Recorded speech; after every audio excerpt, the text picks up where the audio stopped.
On June 7, 1998, the story of James Byrd Jr. made national headlines. A case of a black man accepting a ride from three white men who would nearly immediately beat him, chain him to the back of their truck, and drag him until his death. This is the story of James Byrd Jr.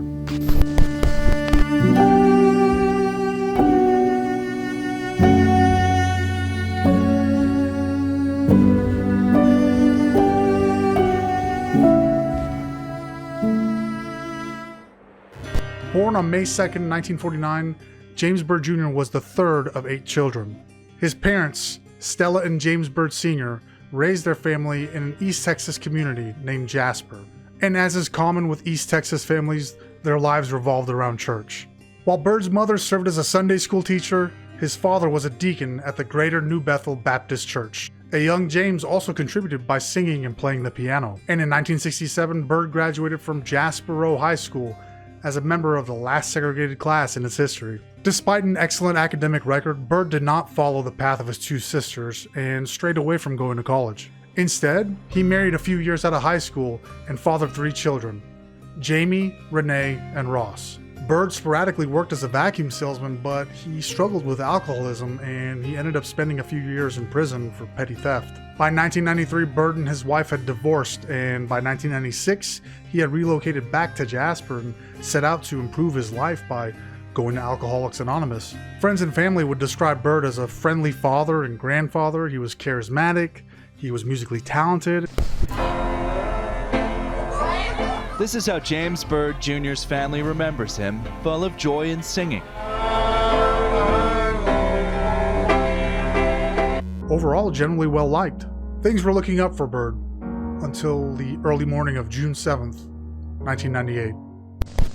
In June of 1998, Byrd, a 49-year-old black man, was beaten by 3 white men, chained to a pickup, and then dragged to death near Jasper, Texas.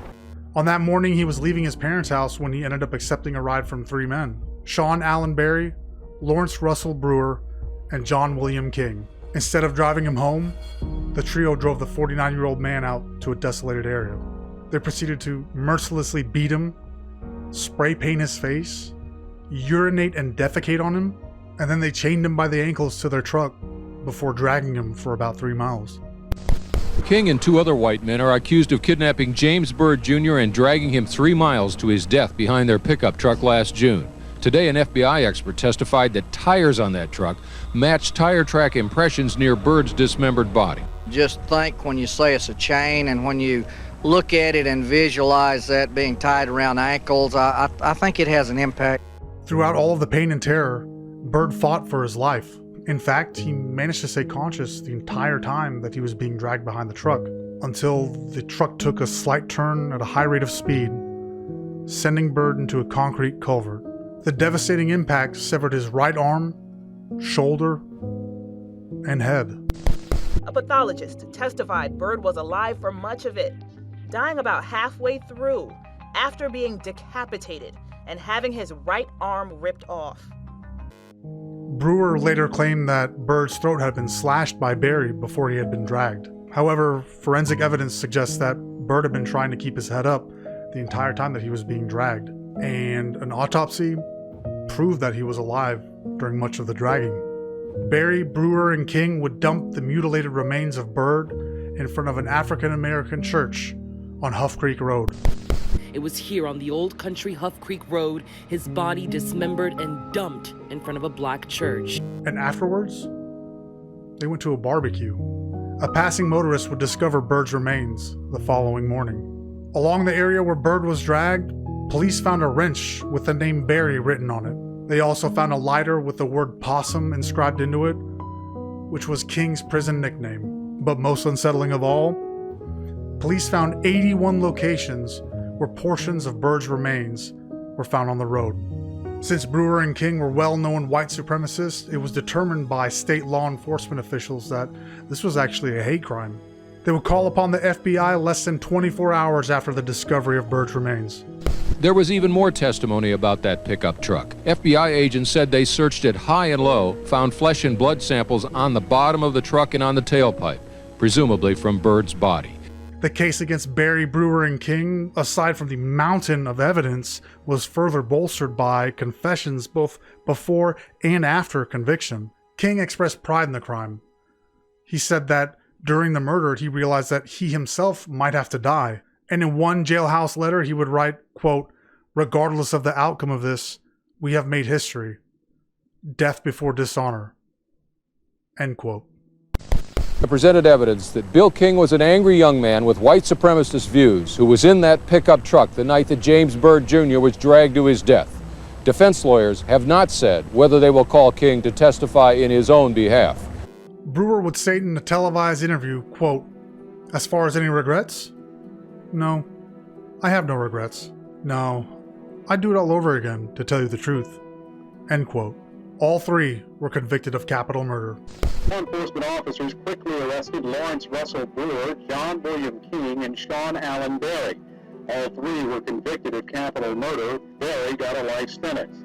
King and Brewer received the death penalty for the hate crime that made headlines across the nation and the world. Lawrence Brewer was sentenced to death and was executed at the Huntsville unit on September 21st, 2011. John King was sentenced to death and was executed at the Huntsville unit on April 24th, 2019. Sean Berry was sentenced to life in prison. James Byrd Jr.'s life was taken away from him in the most cruel and inhumane way possible. With all of the darkness and despair, there's solace to be found in the fact that James didn't die in vain.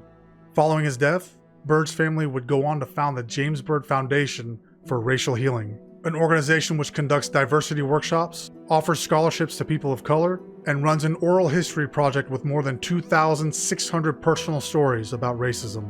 On May 11, 2001, Texas Governor Rick Perry would sign the James Byrd Hate Crimes Act into law. This act would strengthen penalties for crimes motivated by a victim's sex, color, gender, race, religion, disability, sexual preference, age, or national origin in the state of Texas. On October 22, 2009, President Barack Obama would sign the Matthew Shepard and James Byrd Jr. Hate Crime Prevention Act, which would expand on the original 1969 United States hate crime law to include crimes motivated by a victim's perceived or actual gender identity, sexual orientation, gender, or disability. Jamie Byrd, James's youngest daughter, would morph her anger and pain into purpose, and she now serves on the Houston Police Force for over 10 years. The murder of James Byrd Jr. was over 20 years ago, but the aftershock of one of the most abhorrent crimes in U.S. history continues to be felt to this day. While some positive changes came about in response to his murder, it doesn't change the fact that James Byrd Jr. was an innocent man. The only thing he was guilty of was being born black, and 3 white supremacists summarily executed him for that. James Byrd Jr. was a person that was loved and cherished. James Byrd Jr. was a person, and he didn't deserve to die that way.